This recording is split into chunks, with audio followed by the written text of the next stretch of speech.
letter Y is a consonant letter that has four sounds, and they are Y, I, I, and E. The Y is heard when the letter Y begins a word, as in yellow, yacht, yet, yesterday, yeast.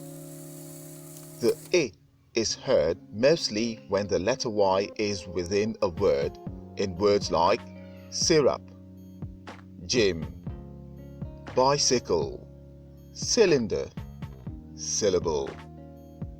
The I is given by the letter Y when it ends a one-syllable word, as in my, spy, shy, cry, try, buy, fly.